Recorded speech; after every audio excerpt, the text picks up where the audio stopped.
Hello friends, स्वागत है आपका अपने चैनल स्कूल ऑफ इन्वेस्टिंग में। और अभी जिस टॉपिक को हम आगे बढ़ाते हुए चल रहे हैं, जो सीरीज हमने अभी रिसेंटली स्टार्ट किया है, that is how to study a mining business. इसमें हमने सेशन 4 तक कवर कर लिया है। 4 अलग अलग फैक्टर्स हमने कवर किए हैं टिल सेशन 4, कि क्या क्या फैक्टर्स होते हैं जो माइनिंग बिजनेस को इम्पैक्ट करते हैं। Welcome to session 5। और आज हम एक फैक्टर और डिस्कस करेंगे जो माइनिंग बिजनेस में सक्सेसफुल होने के लिए बहुत ज़्यादा इंपॉर्टेंट होते हैं।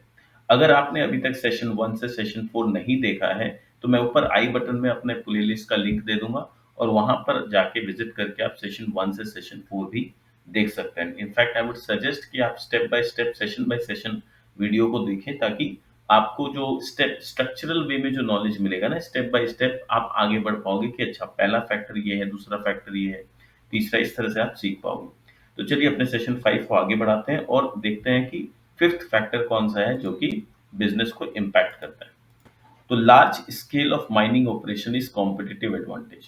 तो कॉम्पिटिटिव एडवांटेज किसके लिए होता है? अगर आप लार्ज स्केल में बिजनेस कर सकते हो तो आपको इकोनॉमीज ऑफ स्केल का बेनिफिट मिलता है, और ये बहुत जरूरी हो जाता है माइनिंग बिजनेस में, क्योंकि पूरा माइनिंग बिजनेस में जो आपका जो प्रॉफिट है वो पूरी तरह से डिपेंडेंट है कि आप कितना एफिशिएंटली काम कर सकते हो। क्योंकि आपको प्राइसिंग पावर बहुत ज़्यादा नहीं मिलता है, ये हमने प्रीवियस सेशंस में समझा है कि ऐसा बिज़नेस है जहाँ प्राइसिंग पावर बहुत ज़्यादा नहीं है, तो वहाँ पर बहुत ज़रूरी हो जाता है कि आप अपने एफिशिएंसी को जितना ज़्यादा इम्प्रूव कर सकें, उतना ज़्यादा आप प्रॉफिट बना पाओगे। तो लार्ज स्केल ऑपरेशंस यहाँ पर बहुत ज़्यादा मैटर करता है। Mining operations need to be operationally efficient producers. तो माइनिंग ऑपरेशंस के लिए ज़रूरी क्या हो जाता है? You need to be an efficient producer. आपके लिए ज़रूरी है बहुत ज़्यादा कि आप एफिशिएंट प्रोड्यूसर हो, because their products are non differentiable. जैसा मैंने बताया कि इनका जो प्रोडक्ट है ये नॉन डिफरेंशिएबल होता है, कमोडिटी नेचर का होता है। और क्योंकि प्रोडक्ट कमोडिटी नेचर का होता है, आपके लिए अपने एफिशिएंसी को बढ़ाना बहुत ज़्यादा इंपॉर्टेंट हो जाता है। Without any pricing power, in such circumstances, a large size of operations brings in several advantages. तो जब आपका बिजनेस कमोडिटी नेचर का हो, आपके पास प्राइसिंग पावर नहीं हो, और पूरा प्रॉफिट आपका आपके खुद की एफिशिएंसी के ऊपर डिपेंडेंट हो, वहां पर आपके लिए जरूरी हो जाता है कि आप बिजनेस का साइज को बड़ा करते जाएं, ताकि आपको इकोनॉमीज ऑफ स्केल का बेनिफिट मिले, and that will help you earn some extra profit compare to your competitors. Large mining companies benefit from economies of scale. तो ये बहुत इंपॉर्टेंट हो जाता है, इकोनॉमीज ऑफ स्केल। और ये किसको मिलता है? जो अपने बिजनेस को बड़ा करते जाती है in their operations, as it spreads fixed overheads over a large quantity of ore, and thereby reduces per ton cost of production. तो क्या होता है, जितना लार्ज माइनिंग आप करोगे, सपोज आपको मशीन जो लेना था आपने ले लिया है ना, जो मशीन आपको लगेगा वही लगेगा। जो लेबर फोर्स आपने फिक्स्ड रेट पे हायर किए हैं या फिक्स्ड सैलरी पे हायर किए हैं, वो उतना ही सैलरी आपको देना है। और वहां पर अगर आप एक्सट्रैक्शन थोड़ा ज्यादा कर सकते हो और थोड़ा ज्यादा निकाल सकते हो, तो that will help you reduce your cost per unit या कॉस्ट पर टन। तो वहां से आपको कॉस्ट ऑफ प्रोडक्शन को रिड्यूस करने का अपॉर्चुनिटी आएगा। A large mining company can also adjust its production better in downturns and maintain supplies to its customer। और जो लार्ज माइनिंग कंपनीज होती है, जब डाउनटर्न आता है और डिमांड थोड़ा सा रिड्यूस होता है, तो वो लोग अपने प्रोडक्शन को अकॉर्डिंगली प्रॉपरली एडजस्ट कर पाते हैं। और वो एडजस्ट करने की वजह से वहां पर वो अपने कस्टमर्स को जितना रिक्वायर्ड क्वांटिटी है उतना सप्लाई कर पाते हैं। ये तो एक एडवांटेज हो गया। दूसरा एडवांटेज जो हमने प्रीवियस सेशन में समझा था, डाउनटर्न के समय बिग प्लेयर्स को क्या एडवांटेज होता है? क्योंकि बिग प्लेयर्स का कॉस्टिंग बहुत कम होता है, वो कस्टमर्स को थोड़ा डिस्काउंटेड रेट ऑफर कर सकते हैं डाउनटर्न्स के समय, जो कि स्मॉल प्लेयर्स नहीं कर पाएंगे। और यही वजह होता है कि जब डाउनटर्न का समय आता है, जब इकोनॉमी में थोड़ा स्लो डाउन आता है, तो जो स्मॉल प्लेयर्स होते हैं वो compete नहीं कर पाते, और बहुत सारे ऐसे छोटे छोटे प्लेयर्स शट डाउन हो जाते हैं, क्योंकि बिग प्लेयर्स लोग डिस्काउंटेड रेट पे ऑफर कर सकते हैं। तो डिमांड इज ऑलरेडी लो, तो क्योंकि डिमांड लो है तो आपको कॉम्पिटिटिव प्राइस ऑफर करना पड़ता है। छोटे प्लेयर्स नहीं कर पाते तो उनको शट डाउन करना पड़ता है। तो वहां पर भी लार्ज प्लेयर्स को बेनिफिट ये मिल जाता है कि वो छोटे प्लेयर्स के कस्टमर को अपने पास अट्रैक्ट कर पाते हैं। जैसे अगर मैं बात करूं कोल का, तो कोल हमें पता है कि कितना इम्पोर्टेंट है हम सबके लिए। So despite the focus on renewables, still 70% of India's electricity is still produced by thermal plant. तो भले ही हम कितना भी बात कर ले कि हम रिन्यूएबल पे जा रहे हैं, रिन्यूएबल पे जा रहे हैं, बट आज भी इतना रिन्यूएबल पे फोकस होने के बाद भी 70% of electricity is thermal as on FY 24. India is second largest producer and consumer of coal. Approx 90% of the needs of thermal power sector is fulfilled by domestically mined coal from the Coal India. तो आज भी 90% of India coal requirement जो है वो domestically आता है। हम बहुत ज्यादा कोल को इंपोर्ट नहीं करते हैं। 90% रिक्वायरमेंट इंडिया से आता है, जिसमें सबसे बड़ा मेजर प्लेयर कौन है? कोल इंडिया है। Government control ensures power plant gets 1.5 kg, 1 rupees 1.5 per kg, even when international price is 2 to 3 per kg. अब ये गवर्नमेंट का कंट्रोल है, जहां पर गवर्नमेंट चाहता है कि पावर का कॉस्ट को कंट्रोल में रखा जाए, क्योंकि power is a utility product और गवर्नमेंट का वोट बैंक बहुत ज्यादा इस पे डिपेंडेंट है पावर पे।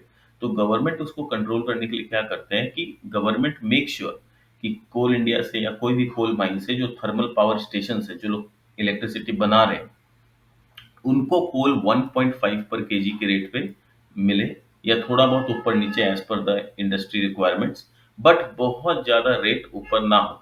इंटरनेशनल प्राइस बहुत बार 2 रुपया 3 रुपया पर केजी भी हो जाता है, फिर भी गवर्नमेंट 1.5 रुपया पर केजी पे कोल बेचती है, just to keep the cost of production of power low.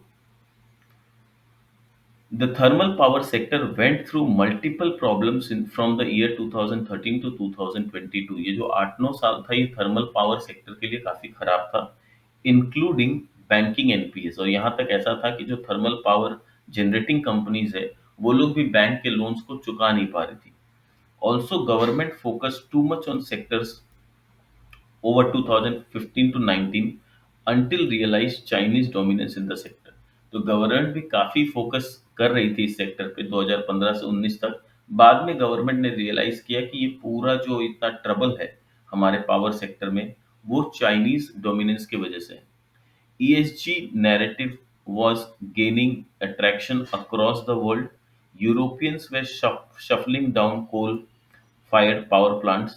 IEA announced in 2018 the coal demand has peaked। और हुआ क्या था 2018 में, 17-18 ये जो पीरियड था, वहां पूरा यूरोप ना इस बात पे फोकस कर रहा था, ESG नॉर्म्स यानी एनवायरमेंटल कंसर्न्स के ऊपर उनका फोकस था, जहां पर वो लोग भी अपने यहाँ पर रिन्यूएबल्स पे बहुत ज्यादा फोकस कर रहे थे और पूरी दुनिया को ये प्रमोट कर रहे थे कि आप भी कोल से इलेक्ट्रिसिटी प्रोड्यूस करना बंद करो। कोल फॉसिल फ्यूल है, उससे पोल्यूशन बहुत ज्यादा होता है, और इस चीज पे बहुत ज्यादा फोकस था। तो वहां पर क्या हुआ 2018 में, आईईए ने भी एनर्जी जो बॉडी है उसने भी बोल दिया था कि अब कोल का डिमांड पीक्ड आउट हो गया, अब इसके बाद कोल का डिमांड और बढ़ने वाला नहीं है। बट अब क्वेश्चन होता है कि 22 से 30 अब हमें फ्यूचर क्या दिखता है कोल का। Years of underinvestment in thermal power and the inability of solar and wind sector to scale up meaningfully created a situation of power shortage by 2022। तो अगर आपको याद हो तो कोरोना के समय और 2022 के आसपास काफी कंट्रीज में पावर शॉर्टेज हुआ था। उसके पीछे रीजन क्या था कि सब ने जोश जोश में आके कोल से इलेक्ट्रिसिटी प्रोड्यूस करना बंद कर दिया, बट पावर का डिमांड तो दिन पे दिन बढ़ ही रहा है इंडस्ट्रियलाइजेशन की वजह से। तो पावर का डिमांड बढ़ रहा है, कोल का आपने थर्मल प्रोडक्शन बहुत सारे यूनिट्स बंद कर दिए। सोलर और विंड से आपने सोचा था कि हम इसको रिप्लेस कर पाएंगे, बट वो उतना ज्यादा सक्सेसफुल मॉडल दिखा नहीं, या फिर ऐसा नहीं है कि सक्सेसफुल नहीं है, बट उतना सफिशिएंट नहीं था। यानी जितना सोलर और विंड से एडिशन हुआ, that addition was not sufficient enough. तो वहां पर फिर क्या हुआ, हम लोग को दोबारा से पावर शॉर्टेज फेस करना पड़ा bye 2022। Government has revived capex in thermal power sector and announced additional 80 gigawatt for the next few years। और फिर गवर्नमेंट को दोबारा से थर्मल पे आना पड़ा और गवर्नमेंट ने दोबारा से कहा हम 80 गीगावाट का पावर थर्मल से दोबारा प्रोड्यूस करेंगे। This itself ensure 6 to 8% volume growth for coal. तो अपने आप में ये जो गवर्नमेंट का टारगेट है, इससे अपने आप एक 6 to 8% का वॉल्यूम ग्रोथ फिक्स्ड हो गया कि इतना तो ग्रोथ आएगा। Recently, efforts are on to convert coal that is high polluting into methane gas that is 40% less polluting and use the gas for industrial purpose। This can create additional demand। और अभी कोल कोल के साथ जो problem है कि pollution create करता है, उसको गवर्नमेंट ने एक रास्ता निकाला है कि हम कोल को अगर मीथेन गैस में कन्वर्ट करें और फिर उसको इंडस्ट्रियल गैस के तौर पे यूज करें, तो वहां से हम पोल्यूशन को 40% रिड्यूस कर सकते हैं। तो these points are very important to understand how the industry works, कि आपका कोल का डिमांड कहाँ पर है। थर्मल पावर स्टेशंस के थर्मल पावर को जितना गवर्नमेंट की तरफ से सपोर्ट या केपेक्स मिलेगा, कोल का डिमांड उतना बढ़ेगा। तो कोल इंडिया जैसी कंपनी का पूरा फॉर्च्यून किस पे डिपेंड करता है, गवर्नमेंट की पॉलिसीज पे, कि गवर्नमेंट कितना थर्मल पावर को सपोर्ट कर रहा है। That will actually play the important role. Large sized mining companies have relatively stable operations and can enter long term take or pay contracts with large customers, and therefore are able to have better visibility of revenue and profitability than the small players. तो large वाले लोग को क्या benefit मिलता है, large वाले लोग को एक बेनिफिट और मिलता है, क्योंकि जो लार्ज सप्लायर्स हैं वो लार्ज कस्टमर्स को अट्रैक्ट कर पाते हैं, क्योंकि लार्ज कस्टमर भी ये चाहता है कि मैं किसी छोटे मोटे सप्लायर्स के साथ काम ना करूं, क्योंकि छोटे सप्लायर्स के साथ काम करने का मतलब ये है कि कभी भी हो सकता है कि उनका जो इतना बड़ा डिमांड है, क्योंकि इनका डिमांड साइज बहुत यूज होगा, तो उनका जो इतना बड़ा डिमांड है, कभी भी सामने वाला सप्लायर बोल सकता है सॉरी मैं सप्लाई नहीं कर पाऊंगा, तो वहां पर उनका बहुत बड़ा इम्पैक्ट आ जाएगा बिजनेस में। तो जो लार्ज प्लेयर्स है वो चाहते हैं कि मैं लार्ज सप्लायर्स के साथ काम करूं। आज एनटीपीसी जैसी कंपनी क्या कोशिश करेगी, अगर उनको कोयला चाहिए तो वो कोशिश करेगी कोल इंडिया से लेने का। छोटे मोटे कोल माइंस के साथ वो कॉन्ट्रैक्ट नहीं करेंगे, क्योंकि उनको बहुत बड़ा पावर रिक्वायरमेंट है, तो बहुत ज्यादा कोल का रिक्वायरमेंट होगा। तो ऐसे में क्या होता है, ये दोनों लार्ज प्लेयर्स आपस में एक मल्टी ईयर डील साइन कर पाते हैं, कि चलो हम लोग 20 साल का डील साइन करते हैं कि आप ही मुझे कोल सप्लाई करोगे। तो इस तरह का multi year long term deals इनके बीच में साइन अप हो जाता है। तो वहां पर टेक और पे कॉन्ट्रैक्ट्स होता है। अब कोल इंडिया सपोज एनटीपीसी अगर उसके पास जाता है और बोलता है कि 20 साल का डील साइन करता है, तो कोल इंडिया क्या बोलेगा, ठीक है इट्स ओके, मैं दूसरों को 1.5 रुपया पर केजी पे बेचता हूँ कोयला, आपको 1 रुपया 30 पैसा या 1 रुपया 25 पैसा पर केजी पे बेच दूंगा। 20 साल 25 साल का डील कर लो मेरे साथ, बट कंडीशन इज कि आपको एक कमिटमेंट देना होगा कि हर साल आप इतना कोयला मुझसे खरीदोगे। तो टेक और पे में क्या होता है, इतना कोयला अगर आप नहीं भी खरीदोगे तो भी उतना का पेमेंट तो आपको मुझसे मुझे करना पड़ेगा। That is a kind of contract, आप खरीदो या नहीं खरीदो, एक मिनिमम कमिटमेंट आपको करना पड़ेगा कि साल में इतना कोयला आप मुझसे खरीदोगे। अगर आप बाई चांस किसी वजह से नहीं भी खरीदते हो तो पेमेंट तो आपको मुझे उतना केजी का करना पड़ेगा। दैट इज कॉल्ड टेक और पे contract with large customer and therefore are able to have better visibility of revenue and profitability। तो जब आपका इस तरह का कॉन्ट्रैक्ट फिक्स हो गया कि 25 साल तक मुझे ये बेसिक इतना रिवेन्यू तो कम से कम आएगा, सामने वाला खरीदे या नहीं खरीदे, तो आपका रिवेन्यू विजिबिलिटी और प्रॉफिटेबिलिटी क्लियर हो जाता है। Then other smaller peers without such contract with their customers. तो छोटे प्लेयर्स जनरली इस तरह के कॉन्ट्रैक्ट के लिए रेडी नहीं हो पाते हैं, तो वहां पर क्या होता है, छोटे प्लेयर्स को दिक्कतें होती है।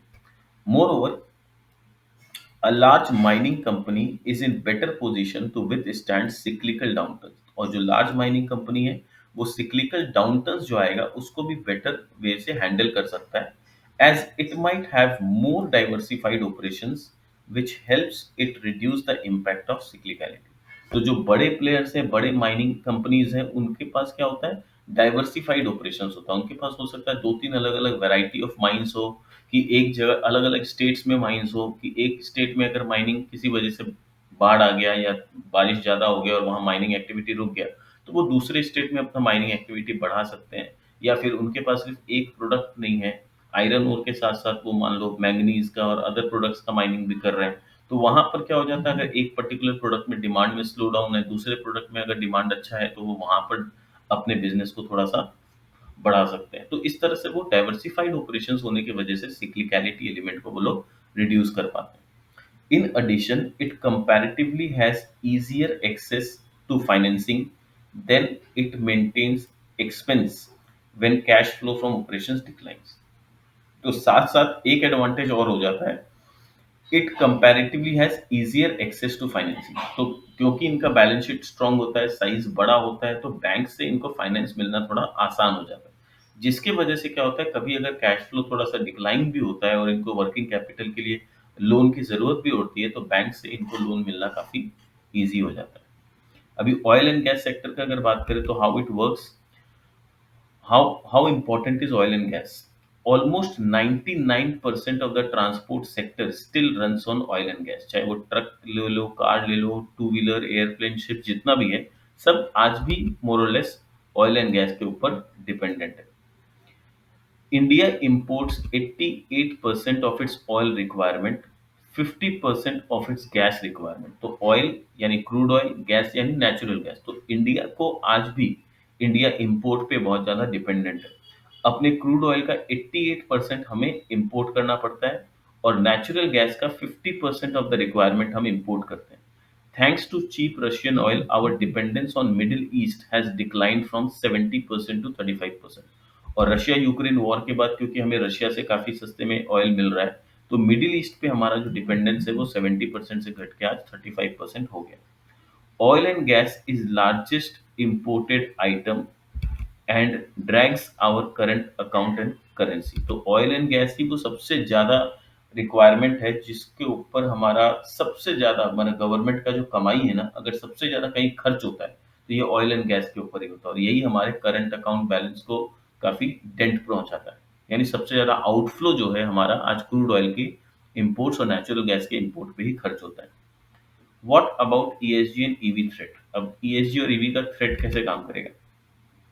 So, like coal, there was a narrative that the whole world will move to electric vehicles and oil demand will stagnate or decline, and price will correct to 60 to $65 range for good. We are already seeing the acceleration in adoption rate of EVs. Situation in India is even better since we import 88% of the oil and 50% of the gas. The India can consume ever ounce of additional oil and gas that is produced by ONGC, Reliance, Vedanta and Oil India। तो अब situation ऐसा है कि पहले बहुत ज़्यादा ये narrative चल रहा था कि सब पूरा दुनिया इलेक्ट्रिक व्हीकल में कन्वर्ट हो जाएगा, ऑयल का डिमांड बहुत ज़्यादा गिर जाएगा, ऑयल के प्राइसेस $60-65 के आसपास आ जाएंगे। बट अभी हम देख रहे हैं कि फॉरेन कंट्रीज में ऑलरेडी ईवी का जो इतना आंधी चला था ना इलेक्ट्रिक व्हीकल का, वो आंधी धीरे धीरे स्लो डाउन पे है। इंडिया पॉइंट ऑफ व्यू से बात करें तो इंडिया में अभी भी इलेक्ट्रिक व्हीकल्स का ग्रोथ स्टेज पे है। क्यों? क्योंकि इंडिया में इलेक्ट्रिक व्हीकल का जो डिमांड है या प्रोडक्शन है या लोगों का कंजम्पशन है वो काफी लेट से चालू हुआ। प्रैक्टिकली देखें तो 2021-22 से हम ईवीज के बारे में जानना चालू किए इंडिया में। बट फॉरेन कंट्रीज का अगर बात करें तो वो लोग 2013-14 से ही ईवीज में धीरे धीरे कन्वर्ट होने लगे थे। तो आज ऑलमोस्ट 10 साल बाद वहां पर अब डी एक्सेलरेशन देखने मिल रहा है, जबकि इंडिया में थोड़ा एक्सेलरेशन देखने मिल रहा है। तो इंडिया को बेनिफिट क्या चीज से हो जाएगा? फॉरेन में धीरे धीरे क्या हो रहा है कि अगर डिमांड कम होगा और ऑयल हमें सस्ते रेट पे मिलेगा, तो क्या है कि हमें आज भी ऑयल पे बहुत ज्यादा डिपेंडेंसी है हमारा, तो ऑयल हमें सस्ते रेट पे मिलेगा। और दूसरा क्या है, हमारे जो इंटरनल प्रोडक्शन जितने भी हमारे जो इंटरनल प्रोड्यूसर्स कर पाते हैं, हम वो पूरा का पूरा इंडिया में खुद कंज्यूम कर पाएंगे। Now why does 22 to 30 looks bright? For various reasons, ONGC and Oil India witnessed stagnant production over 2009 to 23। तो ONGC और Oil India में हम देखें कि प्रोडक्शन काफी स्लो हो गया था। Thanks to coaxing and support from government, we have started seeing record exploration efforts and improved mining technology। तो पहले हमारे पास गवर्नमेंट की तरफ से इतना सपोर्ट भी नहीं था, गवर्नमेंट इतना फोकस भी नहीं कर रही थी एक्सट्रैक्शन पे, और हमारे पास टेक्नोलॉजी टेक्नोलॉजी भी उतना ज़्यादा एडवांस नहीं था। पर अभी हम देख रहे हैं गवर्नमेंट का सपोर्ट काफ़ी है एक्सट्रैक्शन को लेके। गवर्नमेंट भी चाह रही है कि एक्सट्रैक्शन को इंडिया में बढ़ाया जाए, डोमेस्टिक प्रोडक्शन ज़्यादा किया जाए, और टेक्नोलॉजी भी अब हमारे पास काफ़ी इम्प्रूव टेक्नोलॉजी है। India is also building gas infrastructure across the country. The gas grid, CNG stations, pipelines, import and storage terminals. All this will ensure huge growth for gas-based economy by 2030। तो ये government जो इतना सारा steps ले रही है कि हम गैस ग्रिड बना रहे हैं, सीएनजी स्टेशंस, पाइपलाइंस बना रहे हैं, उससे बाय 2030 इट इज एक्सपेक्टेड कि gas economy will do pretty well. तो ये हम देख सकते हैं कि किस तरह से गवर्नमेंट ने इंपोर्ट एंड स्टोरेज टर्मिनल्स बनाया है एलपीजी का eight JN port Navi Mumbai. तो गवर्नमेंट इंफ्रास्ट्रक्चर पे काफी फोकस कर रही है और गैस इंफ्रा को बढ़ाने का बहुत ज्यादा प्रयत्न कर रही है। तो जितना ज्यादा, क्योंकि आज भी हम गैस और क्रूड पे बहुत ज्यादा डिपेंडेंट है, तो गवर्नमेंट का फोकस है कि हम इसके इंफ्रास्ट्रक्चर को जितना बेटर बना पाए और जितना एफिशिएंट बना पाए, उतना एज अ कंट्री हमारे लिए बेटर होगा। तो दिस वाज सेशन 5। उम्मीद करता हूँ आपको क्लियरिटी मिला होगा कि कैसे गवर्नमेंट अलग अलग एनर्जी सेक्टर को यानी प्रमोट करने का कोशिश कर रही है। और क्योंकि एनर्जी सेक्टर प्रमोट हो रहा है, mining activities will go on improving, उनके उनके वॉल्यूम ग्रोथ रेगुलर बेसिस पे आते रहेंगे। तो ये टॉपिक में बेसिकली हम क्या समझे कि जो लार्ज प्लेयर्स हैं उनको इकोनॉमीज ऑफ स्केल मिलेगा, और अगर आप बिजनेस करना चाहते हो माइनिंग का तो धीरे धीरे आपको अपना बिजनेस को बढ़ाना पड़ेगा, आपको लार्ज प्लेयर बनना पड़ेगा, एफिशिएंट ऑपरेशंस लाना पड़ेगा, तभी आप पैसा कमा पाओगे इस सेक्टर में। तो उम्मीद करता हूँ सेशन 5 आपको बहुत अच्छे से समझ में आया हो। अगर आपको इस तरह का कंटेंट पसंद आता है और इस तरह से आप नॉलेज लेके स्टॉक मार्केट में इन्वेस्टिंग करना चाहते हैं, तो मैंने आप सबके लिए एक कोर्स डेवलप कर रखा है, जहाँ पर हम स्टेप बाय स्टेप एक-एक चीज़ों को काफ़ी डिटेल में सिखाते हैं। बहुत सारे सेक्टर्स इसी तरह से हमने कवर कर रखे हैं वहाँ कोर्सेज़ में, जहाँ पर आप फार्मास्यूटिकल, एग्रोकेमिकल्स, टेक्सटाइल, और भी अलग-अलग सेक्टर्स हम ऐड ऑन करते जाएँगे। स्टील ऑलरेडी मैंने यूट्यूब में वीडियो डाल रखा है। ऐसे करके कम से कम 8-9 सेक्टर्स हमने कवर किए हैं। साथ-साथ पीएल बैलेंस शीट को कैसे स्टडी करते हैं, कैश फ्लोज़ को पीएल बैलेंस शीट से इंटीग्रेट करके कैसे देखते हैं, कंपनी के इन्वेस्टर प्रेजेंटेशन को कैसे पढ़ते हैं, इंडस्ट्री को, इकोनॉमी को कैसे एनालाइज़ करते हैं, सब कुछ उस वीडियो में मतलब हमारा जो कोर्स है उसमें कवर किया हुआ है। अगर आप चाहते हैं तो आप हमारे वेबसाइट को विज़िट कर सकते हैं। हमारा वेबसाइट है www.schoolofinvesting.org। चलिए मैं आपको अपने वेबसाइट का एक थोड़ा-सा टूर कराता हूँ, ताकि क्या-क्या कोर्सेज़ हैं, आप कैसे उसको अवेल कर सकते हैं, वो आप देख सकते हैं। तो ये हमारे वेबसाइट है www.schoolofinvesting.org। आप यहाँ पर आ सकते हैं और यहाँ पर आप कोर्सेज अवेल कर सकते हैं। ये आपके लिए डिजाइन किया हुआ है। ये सारे कोर्सेज मैंने डिजाइन किया ताकि एक रिटेल इन्वेस्टर किस तरह से मार्केट में प्रॉपर नॉलेज के साथ इन्वेस्ट कर सकता है और अपने पैसे को मार्केट में लूज करने से बचा सकता है। तो अगर आपको इस तरह का सेक्टोरल नॉलेज चाहिए तो आप ये वाला हमारा जो कोर्स है ना, how to analyse different sectors, आप इसको सब्सक्राइब कर सकते हैं। इसका प्राइस भी बहुत रीजनेबल मैंने रखा है। मैंने कोई ओवर चार्जिंग या ऐसा कुछ नहीं किया है, कोई गिमिक करने का कोशिश नहीं है। बहुत सिंपल, स्ट्रेट फॉरवर्ड, बहुत कम प्राइस पे मैंने कोर्स को रखा है। आप जब ये कोर्स को अवेल करेंगे ना, आप रियलाइज करोगे कि इसमें जो नॉलेज है, जो डेप्थ है इंडस्ट्री का, वो आपके लिए कितना फायदेमंद होगा जब आप इंडिविजुअल स्टॉक्स में इन्वेस्ट करने का कोशिश करोगे, उसके बारे में स्टडी करने का कोशिश करोगे। मैं आपको थोड़ा-सा एक दिखाना चाहता हूँ क्या-क्या सेक्टर्स हमने इसमें कवर किया है। सपोज़ यहाँ पर आप गेट दिस कोर्स करना चाहते हो, तो यहाँ पर आप देख सकते हो क्या-क्या कोर्स अवेलेबल है। इसके कंटेंट को आप देखना चाहते हो तो आप इसके कंटेंट को देख सकते हो कि इसमें क्या-क्या कंटेंट हमने डाला है। तो सेक्टर एनालिसिस का एक फ़ोल्डर है, उसमें आप कौन-कौन सा सेक्टर हम कवर किए हैं, उसमें आप देख सकते हैं कि टेक्सटाइल सेक्टर, जिस तरह से हम ये स्टील सेक्टर का पढ़ रहे हैं, अगर आपको ये लगता है कि स्टील सेक्टर का जो हम पढ़ाई कर रहे हैं, उससे आपको एक्चुअली में कुछ बेनिफिट हो रहा है, कुछ वैल्यू एडिशन हो रहा है, कुछ ऐसा नॉलेज मिल रहा है जो आपको आगे चल के बहुत हेल्प करने वाला है, तो आप फिर इस तरह का कोर्स को सब्सक्राइब कर सकते हैं, जहाँ पर आपको टेक्सटाइल सेक्टर के बारे में पूरा जानने मिलेगा, cement sector, paper sector, wind power, agrochemical sector, uh, और फिर होटल बिजनेस के बारे में आपको जानने मिलेगा, और स्टील सेक्टर अभी हम लोग साथ में पढ़ रहे हैं तो वो भी यहाँ पर ऐड हो जाएगा इवेंचुअली। और भी 3-4-5 सेक्टर्स हम इसमें ऐड करेंगे। तो जितने ज़्यादा सेक्टर्स हम इसमें कवर करेंगे ना, आपको उतना ज़्यादा वैल्यू मिलेगा। आपका नॉलेज लेवल उस डेप्थ तक जाएगा जहाँ पर आपको फिर स्टॉक मार्केट में इन्वेस्टिंग करने में डर नहीं लगेगा, आपको कन्फ्यूजन नहीं होगा। आप एब्सोल्यूट क्रिस्टल क्लियर वे में आप चीज़ों को समझ पाओगे और मार्केट में इन्वेस्ट कर पाओगे। बहुत सारे आपको फ्री वीडियोस जैसे कि मैं कर रहा हूँ यूट्यूब में भी मिलेंगे, बट आपको एक स्ट्रक्चर्ड वे में प्रॉपर आपको एक-एक इंडस्ट्री के बारे में जानना है, तो ये कोर्स आपके लिए। और अगर आप ट्रेडिंग करना चाह रहे हैं, इंट्राडे ऐसा कुछ रिकमेंडेशन मेरे से एक्सपेक्ट कर रहे हैं, तो ये चैनल उस पर्पस के लिए है ही नहीं। This channel is only for educational purpose, and जो सीरियसली इन्वेस्ट करना चाहते हैं मार्केट में, एक लॉन्ग टर्म अच्छा पोर्टफोलियो बिल्ड करना चाहते हैं, दिस चैनल इज फॉर दोस्त। अगर आप ट्रेडिंग की उम्मीद से आए हैं या इस उम्मीद से आप आ रहे हो कि इस कोर्स में मुझे कुछ रिकमेंडेशन मिल जाएगा, then you are in a wrong place. This is only for educational purpose. और इस वीडियो में भी मैं डिस्क्लेमर देना चाहूंगा, अगर हम किसी कंपनी का एग्जांपल भी ले रहे हैं, that is only for educational purpose. There is no intention कि आपको मैं किसी तरह का कोई रिकमेंडेशन दूं। It is totally education. अगर आप एक बार सीख गए ना, तो आपको किसी के रिकमेंडेशन की जरूरत ही नहीं पड़ेगी। मैं तो चाहता हूं कि आप जैसे इंडिविजुअल इन्वेस्टर्स को किसी के रिकमेंडेशन की जरूरत ना पड़े। आप उस लेवल पे अपने नॉलेज को ले जाएं कि आप दूसरों को रिकमेंड करने लायक बने, आपको किसी से कुछ मांगने की जरूरत ना पड़े। That is what my aim is, that is what my mission is through school of investing. अगर आपको लगता है कि इस मिशन में आप कंट्रीब्यूटर बन सकते हैं या आप इस मिशन का पार्ट बन सकते हैं, इससे बेनिफिट ले सकते हैं, then this course is for you.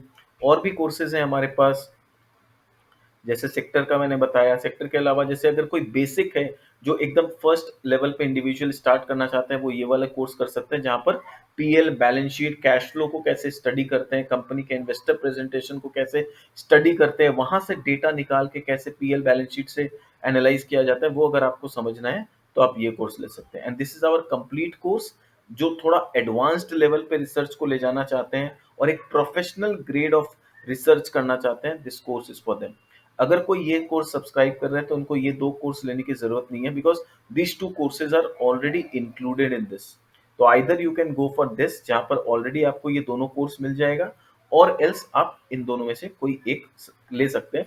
तो ये था हमारे कोर्सेज के बारे में। चलिए, उम्मीद करता हूँ आपको अच्छा लगा होगा। अगर आप सीरियसली इंटरेस्टेड है और सीरियसली रिसर्च को लेके मार्केट में इन्वेस्ट करना चाहते हैं, that course is for you.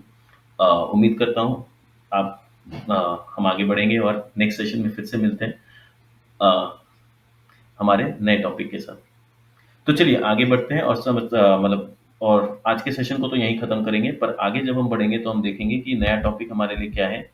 तो नया टॉपिक हम जो कवर करेंगे बेसिकली डाइवर्सिफिकेशन इन ऑपरेशंस। तो ऑपरेशंस को डाइवर्सिफाई कैसे करके करना इंपॉर्टेंट है, ये बहुत ज़रूरी हो जाता है। तो ये हम नेक्स्ट सेशन में कवर करेंगे, that will be our session 6। Thank you for attending this session. अगर वीडियो पसंद आया तो लाइक ज़रूर करिएगा, और रेगुलर आप इस तरह का कंटेंट देखना चाहते हैं तो सब्सक्राइब कर लीजिएगा हमारे चैनल को। Thank you so much, bye bye.